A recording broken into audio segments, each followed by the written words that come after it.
اعوذ باللہ من الشیطان الرجیم بسم اللہ الرحمن الرحیم الحمد للہ رب العالمین الرحمن الرحیم والصلاة والسلام علی سید الانبیاء والمرسلین امام المتقین خاتم النبیین سیدنا و مولانا محمد وعلی آلہ و اصحابہ اجمعین۔ سورہ الکہف پر ہم نے چند ایک ہفتے پہلے ایک نشست کی تھی، مگر اس پہ بات ہو نہیں پائی تھی، تو ہم سورہ الکہف سے معاملہ دوبارہ شروع کرتے ہیں۔ یہ تقریباً 110 آیات پر مشتمل سورہ ہے، جس میں بنیادی طور پر 4 مختلف قصے بیان کیے گئے ہیں، اور یہ جو سورہ ہے اس کے بہت فضائل ہیں، بے بہا فضائل۔ خصوصاً اگر جمعہ کے دن اس کی قرأت کی جائے تو اس کے سلسلے میں مستند اور معتبر احادیث مبارکہ جو کچھ موجود ہیں، اس میں ایک تو یہ کہ مسلم شریف کی حدیث ہے کہ جو اس سورہ کی ابتدائی 10 آیات محفوظ رکھے گا وہ دجال سے محفوظ رہے گا۔ محفوظ رکھنے سے مراد یہ ہے کہ ہم اسے حفظ کر لیں تاکہ ہم اس کو باقاعدہ سہولت کے ساتھ پڑھ سکیں۔ پھر ایک اور ترمذی شریف کی جو حدیث ہے وہ یہ ہے کہ جو شخص اس کی پہلی 3 آیات پڑھے گا وہ دجال کے فتنے سے محفوظ ہو جائے گا۔ پھر ابو داؤد شریف کی حدیث ہے، تم میں سے جو شخص دجال کو پائے اسے چاہیے کہ وہ اس سورہ الکہف کی ابتدائی آیات پڑھے، اس لیے کہ دجال کے فتنے سے یہ سورت پناہ دینے والی سورت ہے۔ پھر ایک شخص نے سورہ الکہف کی تلاوت کی جبکہ اس کے گھر میں گھوڑا تھا جو بندھا ہوا تھا۔ گھوڑا فوراً بدکنے لگا، اس نے سر اٹھا کر دیکھا تو آسمان پر ایک دھند یا کہہ لیں بادل اس طرح سے گچھایا ہوا تھا۔ اس شخص نے اس بات کا تذکرہ حضرت اکرم صلی اللہ علیہ وسلم سے کیا تو آپ نے فرمایا کہ یہ سکینت تھی۔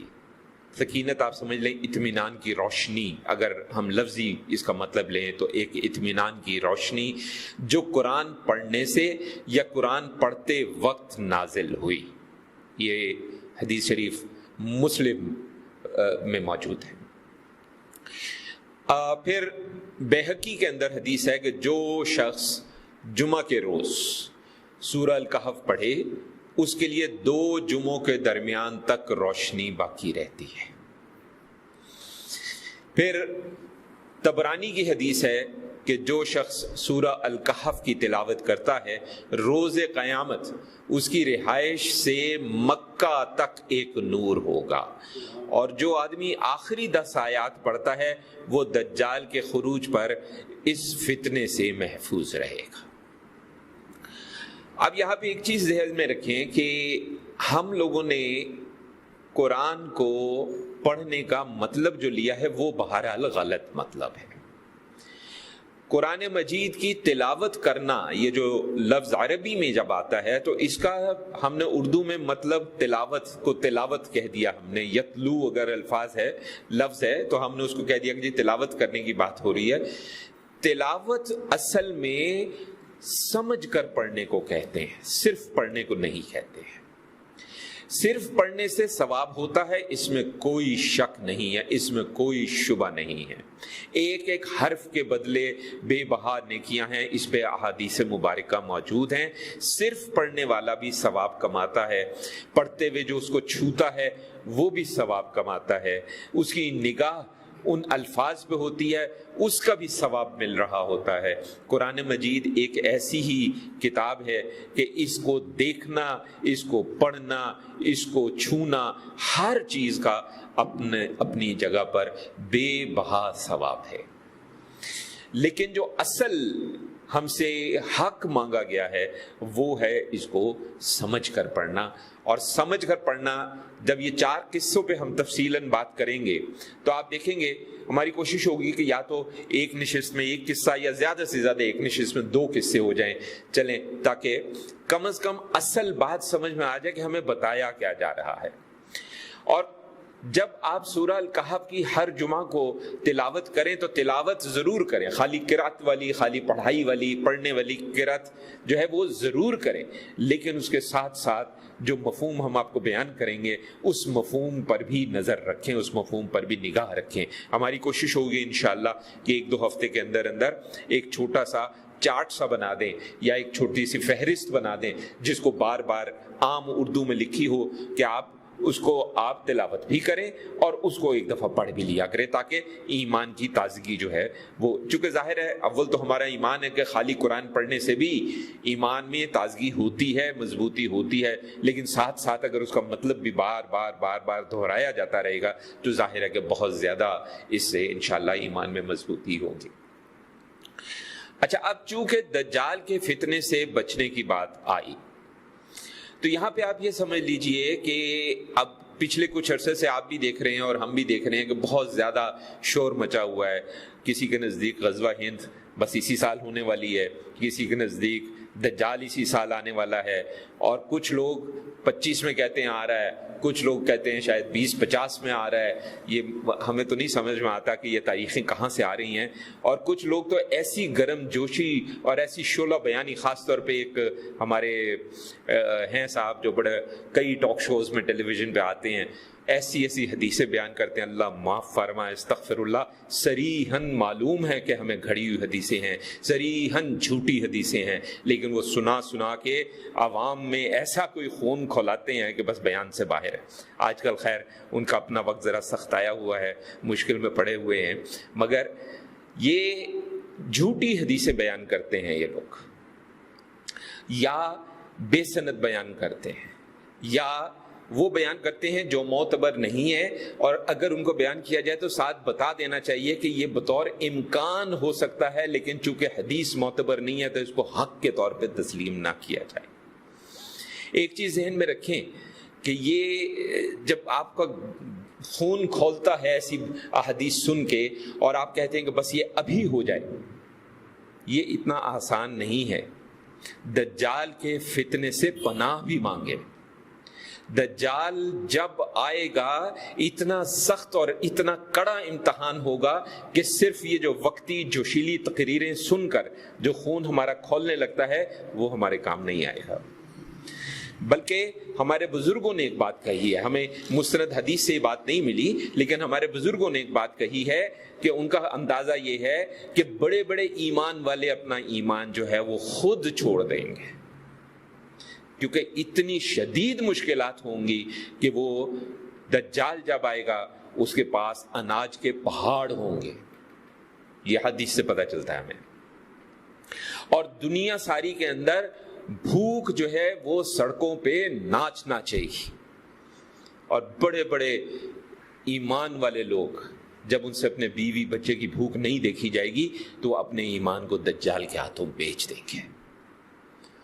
اور ہمارے وہ لوگ جو نماز بھی نہیں پڑھتے، روزے کی بھی کوئی رغبت نہیں ہے، جمعے کے جمعہ کبھی آ جاتے ہیں، کچھ لوگ جمعہ کا جمعہ نہیں آتے، عید کے عید آ جاتے ہیں، تو ان لوگوں سے اگر آپ توقع رکھیں کہ وہ اتنا ایمان ان کا مضبوط ہوگا کہ اس وقت میں ابھی تو جوش میں آئے ہوئے ہیں اور نعرہ بازی کر رہے ہیں، اس وقت وہ ایمان والوں کا کھڑے ہو سکیں گے تو ان میں سے بہت کم ہوں گے جو کھڑے ہو سکیں گے، ورنہ یہ اتنا آسان کام نہیں۔ اس لیے اتنی گرم جوشی اور اتنے جوش کے ساتھ اس کو اچھالنا نہیں چاہیے، اور کوشش یہی کریں کہ اس کے فتنے سے اللہ کی پناہ طلب کریں، سورہ الکہف ہر جمعہ کو تلاوت کریں۔ اگر آپ کی تجوید، آپ کا تلفظ، آپ کے مخارج درست نہیں ہے تو کم از کم اس کی ریکارڈنگ ہی کم از کم سن لیا کریں، کیونکہ یہ تو ایک ایسا کلام ہے جس کے سننے کا بھی ثواب ہے اور اس کے اثرات ہیں۔ یہ آپ بات ذہن میں رکھیے۔ اب ہم جب اس بات کو کہتے ہیں کہ جی ہم اس بات کو تسلیم نہیں کر رہے کہ دجال 23 میں آ رہا ہے یا 25 میں آ رہا ہے یا 50 میں آ رہا ہے، تو اس کے پیچھے بڑی وجوہات ہیں۔ اس کے پیچھے ایک حدیث مبارکہ خاص طور پہ ہے جس کو کہا جاتا ہے کہ یہ جساسہ کا قصہ ہے، اور یہ جو حدیث ہے اس کے مطابق ایک صاحب جو تھے وہ سمندر کے طوفان میں پھنس گئے۔ راوی جو ہیں وہ ایک صحابیہ ہیں۔ صحابیہ فرماتی ہیں کہ ہم نے پکارنے والے کی آواز سنی. جب حضور صلی اللہ علیہ وسلم کو سب کو اکٹھا کرنا ہوتا تھا تو کسی منادی کو بھیجتے تھے. منادی کہتے ہیں جو گلیوں میں سڑکوں پہ پھرتا ہے اور اونچی اونچی آواز میں وہ اعلان کرتا جاتا ہے. ہم نے پرانے وقتوں میں, ہمیں یاد ہے ہم نے بچپن میں بھی یہ کام یہاں ہوتے دیکھا ہے, لاہور کی گلیوں میں اور اسی طرح اور بھی شہروں میں ہوگا. تو وہ پکارنے والا جو ہے رسول اللہ صلی اللہ علیہ وسلم کا منادی تھا, اور وہ پکار رہا تھا کہ سب لوگ نماز کے لیے جمع ہو جاؤ. وہ صحابیہ کہتی ہیں میں بھی مسجد کی طرف نکلی. اب یہاں یہ بھی سمجھ لیجئے کہ حضرت صلی اللہ علیہ وسلم کی حیات ظاہری میں خواتین مسجد ہی میں نماز پڑھتی تھیں, اس لیے اس بات سے کوئی وہ دل میں یہ بات نہ آئے کہ یہ کیا بات کہہ دی. وہاں پہ نماز پڑھتی تھی. حضرت ابوبکر صدیق رضی اللہ تعالیٰ عنہ کے ابھی ان کے خلافت کے دور میں بھی یہ نماز اسی طرح خواتین پڑھتی تھی. حضرت عمر رضی اللہ تعالیٰ عنہ نے جب دیکھا کہ حالات بگڑنے لگ گئے ہیں اور معاملہ معاشرے میں بگاڑ کی طرف آ رہا ہے, تو تب آپ نے جو ہے اس پہ لگائی تھی کہ خواتین جو ہیں وہ مسجد میں اس طرح نماز نہ پڑھیں. مگر آج بھی فقہی طور پہ مسجد میں خواتین کے نماز پڑھنے پہ کوئی اعتراض نہیں ہے اگر ان کا ایک علیحدہ حصہ مسجد کے اندر پیچھے بنا دیا جائے. ہاں, جس زمانے کی ہم بات کریں حضرت صلی اللہ علیہ وسلم, تو اس وقت باقاعدہ علیحدہ حصہ نہیں ہوتا تھا, بس سب سے پیچھے کی جو صفیں ہوتی تھی اس میں خواتین اور ان سے پیچھے بچیاں ہوتی تھی. تو آگے مرد, پھر پیچھے بچے, پھر خواتین اور پھر بچیاں, اور اسی طرح مسجد میں نماز ادا ہوتی تھی. تو آپ فرماتی ہیں کہ میں نے حضور صلی اللہ علیہ وسلم کے ساتھ نماز پڑھی اور میں لوگوں سے پیچھے, عورتیں جو تھی وہ لوگوں سے پیچھے تھی اسی صف میں. تو کہتی ہیں کہ حضور صلی اللہ علیہ وسلم ہنس رہے تھے. ایک چیز ذہن میں رکھیں کہ نبی کریم صلی اللہ علیہ وسلم کا ہنسنا وہ نہیں ہے جو ہمارا ہنسنا ہوتا ہے. احادیث مبارکہ سے پتہ چلتا ہے کہ آپ کے ہنسنے میں صرف اور صرف آپ کے دانت مبارک نظر آنے لگتے تھے اور ہونٹ تھوڑے سے کھنچ جاتے تھے, جس سے پتہ چلتا تھا کہ آپ ہنس رہے ہیں. آواز کے ساتھ نہیں ہنستے تھے. یعنی آپ کہہ لیں کہ تبسم کو زیادہ گہرا کر لیں, اتنا گہرا کر لیں کہ باقاعدہ باچھیں جو ہیں وہ کھل جائیں اور اندر سے دانت نظر آنے لگے. آپ کا ہنسنا یہی تھا. تو حضرت صلی اللہ علیہ وسلم نے باقاعدہ پوچھا, جانتے ہو میں نے تم لوگوں کو کیوں اکٹھا کیا؟ صحابہ کرام رضوان اللہ تعالیٰ علیہ مجمعین نے فرمایا کہ اللہ اور اس کے رسول ہی خوب جانتے ہیں صلی اللہ علیہ وسلم. اچھا, تب حضور صلی اللہ علیہ وسلم, چونکہ حدیث کا مکمل متن جو ہے وہ بہت طویل ہے تو ہم بات کرتے ہیں کہ آپ فرماتے ہیں کہ میں نے رغبت دلانے کے لیے, ڈرانے کے لیے نہیں جمع کیا ہے, بلکہ اس لیے جمع کیا ہے کہ ایک تمیم داری, ایک نصرانی تھا, وہ آیا تھا, اس نے بیعت کی, مسلمان ہو گیا, اور پھر اس نے وہ بیان دیا جو میں تم سے دجال کے بارے میں کہتا ہوں. تو جس نے بیان دیا, چونکہ وہ مسلمان ہو چکا تھا, اس کا مطلب وہ ابھی صحابی ہے اور حضرت صلی اللہ علیہ وسلم سے اس نے بات کی ہے. وہ کہتا ہے کہ سمندر میں جہاز میں 30 آدمیوں کے ساتھ سوار ہوا اور اس کے اندر ایک خاص قوم بتائی کہ اس قوم کے لوگ تھے. 1 مہینہ وہ سمندر میں کہیں گم گئے. پھر ہوا کہ ایک جزیرے کے کنارے جا لگے, وہ جہاز میں سے ایک چھوٹی کشتی میں بیٹھے اور جزیرے میں داخل ہو گئے. وہاں پہ ایک جانور ملا جس پہ بھاری دم تھی اور بہت زیادہ بال تھے, اور اس کا بال اتنے زیادہ تھے کہ یہ نہیں پتا چلتا تھا کہ اس کا آگے کیا ہے اور اس کا پچھلا حصہ کیا ہے, اتنے بال تھے. لوگوں نے کہا کہ کمبخت تو کیا چیز ہے؟ تو اس نے آگے باقاعدہ جواب دیا, میں جساسا ہوں. یعنی کیا ہے اس کو وہ جانور رہے ہیں لیکن وہ جانور بول رہا ہے. لوگوں نے کہا کہ جساسا کیا ہے؟ تو اس نے کہا کہ اس مرد کے پاس چلو جو دیر میں ہے, وہ تمہاری خبر کا بڑا مشتاق ہے, منتظر ہے, انتظار میں ہے کہ کوئی خبر ملے. تو بہرحال یہ ہے کہ وہ ڈر گئے پہلے تو کہ کہیں یہ جو جساسا ہے یہ کوئی شیطان تو نہیں ہے. بہرحال دوڑتے ہوئے وہ وہاں پہ گئے تو وہ ایک جگہ پہ انہوں نے دیکھا ایک بہت بڑے قد کا آدمی ہے, اور اتنا بڑا ہے کہ وہ کہتے ہیں اور ایسا سخت جکڑا ہوا ہے. اس کے دونوں ہاتھ جو ہے گردن کے ساتھ بندھے ہوئے تھے, اور جو اس کے دونوں زانوں سے ٹخنوں تک وہ لوہے میں جکڑا ہوا تھا. اس طرح سے وہ جکڑا ہوا تھا. ہم نے پوچھا ہے کمبخت تو کیا چیز ہے؟ اس نے کہا کہ تم میری خبر پالو گے, پہلے تم اپنا حال بتاؤ, تم کون ہو؟ ان کا جی ہم تو عرب ہیں اور سمندر میں سوار ہوئے تھے. جب سوار ہوئے تو سمندر میں طوفان آ گیا اور طوفان کے آنے میں کے بعد 1 مہینے تک ہم سمندر میں جو ہے وہ گم رہے. پھر ہم اس جزیرے سے آ لگے, چھوٹی کشتی میں بیٹھ کے جزیرے میں داخل ہو گئے. اب یہاں پہ ہمیں یہ بھاری دم کا اور بڑے بڑے بالوں والا جانور ملا, اور ہم اس کے بالوں کی کثرت کی وجہ سے اس کا اگلا حصہ اور پچھلے حصے میں فرق نہیں کر سکتے تھے. ہم نے اسے کہا تو کیا چیز ہے؟ اس نے کہا میں جساسا ہوں. ہم نے کہا جساسا کیا ہے؟ تو اس نے کہا تم اس مرد کے پاس جاؤ جو مشتاق ہے, تو ہم تمہاری طرف آئے ہیں, اور ڈرے کہیں کہ وہ جو ہے کہیں بھوت پریت نہ ہو. اس نے کہا مجھے بیسان کے نخلستان کی خبر دو. انہوں نے کہا کہ جی اس کا کون سا حال پوچھتے ہو؟ اس نے کہا مجھے یہ بتاؤ کہ اس میں پھل لگتا ہے. ان کا ہاں اس میں پھل لگتا ہے. انہوں نے کہا کہ پھر خبردار رہو, ان قریب وہ وقت آئے گا کہ جب اس میں پھل نہیں لگے گا.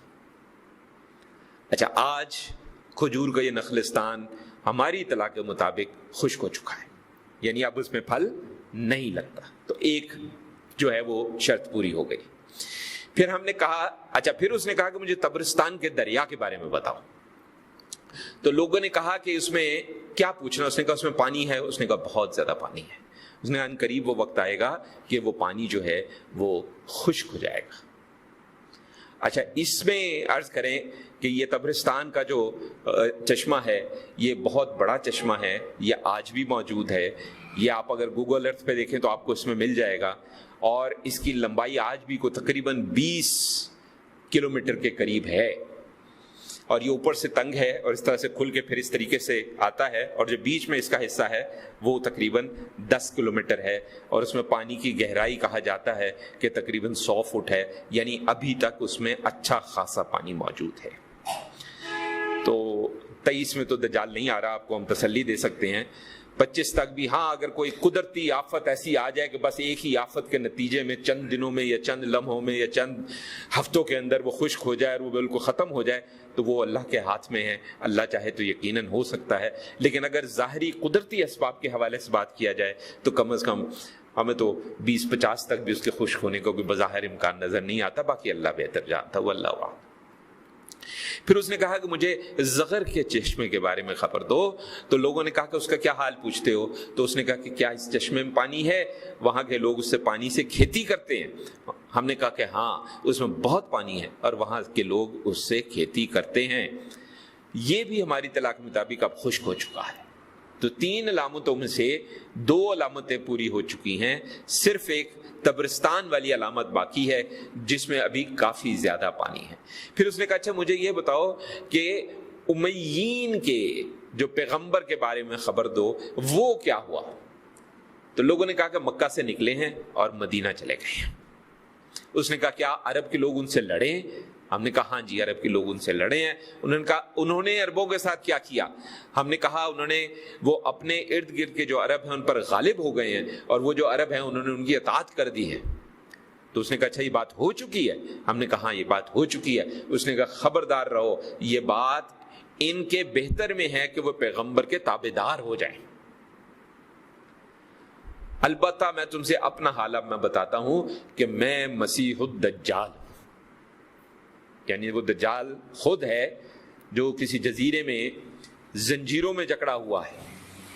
البتہ وہ زمانہ بڑا قریب ہے کہ جب مجھے نکلنے کی اجازت مل جائے گی, اور میں نکلوں گا اور میں سیر کروں گا, اور کسی بستی کو میں نہیں چھوڑوں گا, اور کوئی ایسی جگہ نہیں ہوگی جہاں 40 رات کے اندر اندر میں نہ جاؤں. یعنی کم از کم 40 رات یا 40 دن کا کم از کم دورانیہ ایسا ضرور ہے جس کے اندر شدید تکلیف اور شدید مصائب ہوں گے اس دنیا کے اندر. لیکن پھر کہتا ہے سوائے مکہ کے اور سوائے طیبہ کے, وہاں پر جانا میرے لیے حرام ہے, مجھے منع ہے. جب میں ان میں سے کسی بستیوں میں سے کسی میں جانا چاہوں گا, میرے آگے فرشتہ آئے گا اور اس کے ہاتھ میں ننگی تلوار ہوگی اور وہ مجھے وہاں جانے نہیں دے گا. البتہ اس کے ہر ناکے پر فرشتے ہوں گے اور وہ اس کی چوکیداری کریں گے. تو صحابیہ کہتی ہیں کہ نبی کریم صلی اللہ علیہ وسلم نے چھڑی اپنی منبر پر ماری اور کہا طیبہ یہی ہے, طیبہ یہی ہے, طیبہ یہی ہے. یعنی طیبہ سے مراد مدینہ منور. پھر آپ نے کہا خبردار رہو کیا میں تم کو اس کی خبر نہیں دے چکا؟ تو صحابہ کرام رضوان اللہ تعالیٰ علیہم اجمعین نے کہا جی بالکل. نبی کریم صلی اللہ علیہ وسلم نے فرمایا کہ مجھے تمیم کی بات اچھی لگی تھی اور وہ بالکل اس کے موافق تھی جو میں تم لوگوں کو دجال کے بارے میں بتاتا ہوں اور مدینہ کے بارے میں بتاتا ہوں اور مکہ کے بارے میں بتاتا ہوں. خبردار رہو وہ شام یا یمن کے سمندر میں ہے. پھر کہنے لگے نہیں وہ مشرق کی طرف ہے. پھر کہنے لگے وہ مشرق کی طرف ہے. اور پھر آپ نے کہا وہ مشرق کی طرف ہے. تو مشرق کی طرف ساتھ میں آپ نے اشارہ بھی کیا. تو اب یہ ذہن میں رکھے کہ ایک تو سورہ الکہف کی جو چاروں قصے ہیں ان قصوں کا خلاصہ کیا ہے اور ان تمام قصوں سے ہمیں جو سبق ملتا ہے وہ سبق کیا ہے, ہمیں یہ سمجھنا ہے پہلی بات. دوسرا, ہم نے ہر جمعہ کو سورہ الکہف کی تلاوت کرنی ہے اور کوشش کرنی ہے کہ کم از کم 3 آیات پہلی یا کوشش کر کے 10 آیات پہلی کم از کم ہم یاد کر لیں اور اس کو ہم جمعہ کو ضرور پڑھیں. اور سورہ الکہف کا ہم جمعہ کو ایک عادت بنا لیں پڑھنے کی. اور اس کے علاوہ جو سبق ہمیں ان 4 قصوں سے جو اس سورہ کے اندر موجود ہے اللہ تبارک و تعالیٰ نے ہمیں دیا ہے, اس سبق کو سمجھیں. اور جیسا ہم نے شروع میں عرض کیا کہ ہم انشاءاللہ اس کی ایک فہرست بنانے کی اور ایک چھوٹا سا چارٹ بنانے کی کوشش کریں گے, اور وہ ہم یہاں پہ اگلی نشست تک ہو گیا یا اس سے اگلی نشست تک ہو گیا تو اس مسجد حاضہ میں لا کے اس کے کئی جو ہے وہ پرنٹ رکھ بھی دیں گے کہ آپ لوگ ایک چارٹ اپنے پاس رکھیں اور ہر جمعہ کا سورہ الکہف کی پہلے تلاوت کریں اور پھر وہ 1 صفحہ آدھا صفحہ ہوگا اردو کے اندر, اس کو آپ پڑھ لیں تاکہ آپ کے ایمان میں تازگی برقرار رہے. اور خالی یہ نہ ہو کہ ہم نے سورہ الکہف پڑھی ہے, ہمیں یہ بھی پتا ہو کہ سورہ الکہف میں ہم نے کیا پڑھا ہے اور اللہ تبارک و تعالیٰ نے اس میں ہمیں کیا تلقین کی ہے اور کیا سبق دیا ہے. اور یہ جو جوشیلے قسم کے حضرات انٹرنیٹ پہ بھی آ کے, یوٹیوب پہ آ کے, ٹیلی ویژن چینلز پہ پرائیویٹ پہ آ کے, کوئی کہتا ہے کل غزوہ ہند ہو رہی ہے, کوئی کہتا ہے کہ جناب اس سال دجال آ رہا ہے, کوئی کہتا ہے دجال پیدا ہو چکا ہے بس 25 تک آ جائے گا وغیرہ وغیرہ. ان سے ہماری صرف درخواست یہ ہے لوگوں کو بے وقوف بنانا چھوڑ دیں. درخواست یہ کہ جھوٹی حدیثیں نہ سنائیں, درخواست یہ کہ جھوٹی روایتیں نہ سنائیں, درخواست یہ ہے کہ جو سچی صحیح معتبر روایات ہیں ان کا استعمال کریں. اور یہ نہ بھولیں کہ تبرستان کا جو چشمہ ہے اس کے خشک ہونے سے پہلے کم از کم دجال نہیں آنے والا. اور جیسا ہم نے کہا کہ اگر کوئی ایسی قدرتی آفت آ جائے جس میں وہ 1 دن کے اندر یا 1 ہفتے کے اندر یا 1 مہینے کے اندر فرض کیجئے یا 1 سال کے اندر وہ چشمہ واقعی تباہ و برباد ہو کر خشک ہو جاتا ہے تو وہ اللہ کے ظاہر ہے کہ قدرت میں ہے. ایسی صورت میں تو ممکن ہے کہ وہ کل آ جائے, پرسوں آ جائے, اگلے سال آ جائے. مگر یہ چیز ذہن میں رکھیے کہ حضور اکرم صلی اللہ علیہ وسلم جب دجال کے بارے میں بات کیا کرتے تھے صحابہ کرام رضوان اللہ تعالی علیہم اجمعین ان سے بھی پوچھتے تھے. اس میں حدیث موجود ہیں کہ اگر ہم دجال کو پائیں تو کیا ہوگا. اس کا مطلب یہ ہوا کہ یہ بات کہ شاید دجال آ جائے, کل آئے, پرسوں آئے, یہ تو اس وقت بھی تھی. صحابہ کرام رضوان اللہ تعالیٰ علیہم اجمعین کو بھی یہ ایک ذہن میں اور دل میں سوال تھا کہ اگر آج دجال آ جاتا تو کیا ہوگا. حضور صلی اللہ علیہ وسلم نے فرمایا کہ اگر میرے ہوتے آ گیا تو میں ہی کافی ہوں. تو اللہ تعالیٰ ہمیں قرآن مجید کو سمجھنے کی توفیق عطا فرمائے اور قرآن مجید کے پیغام کو سمجھنے کی توفیق عطا فرمائے اور اس کے مطابق اپنی زندگی کو ڈھالنے کی توفیق عطا فرمائے. اور یہ جتنے فتنے جن کا احادیث مبارکہ میں ذکر ہے اور جن کا قرآن مجید میں بھی ذکر ہے, جیسے یاجوج ماجوج قرآن مجید میں بھی تذکرہ موجود ہے, احادیث مبارکہ میں بھی موجود ہے. یہ اتنا جوش میں آ کے کہہ دینا کہ جناب بس یہ ہو جائے وہ ہو جائے, 10 دفعہ سوچئے. یہ نہ ہو کہ وہ وقت ہماری زندگی میں آئے اور ہم اپنے ایمان سے ہاتھ دھو بیٹھیں, کیونکہ وہ بہت مشکل وقت ہوگا. اتنا مشکل وقت ہوگا کہ اس سے پناہ مانگتے رہیں اپنی زندگی ہی میں, اور ساتھ ساتھ اس کے اندر یہ شامل کریں کہ یا اللہ اگر یہ ہماری زندگی میں ہے تو پھر تو ہی ہمیں اذن و توفیق دے کہ ہمارا ایمان اتنا مضبوط رہے کہ ہم ان تمام فتنوں کی موجودگی میں اپنے ایمان کو سلامت رکھ سکیں اور اس کے مطابق اس سے بچنے کے لیے جو بھی راستے ہیں ان کو اختیار کر سکیں. وصلی اللہ علی خیر خلقہ سیدنا و مولانا محمد وعلی آلہ و اصحابہ اجمعین برحمتک یا ارحم الراحمین۔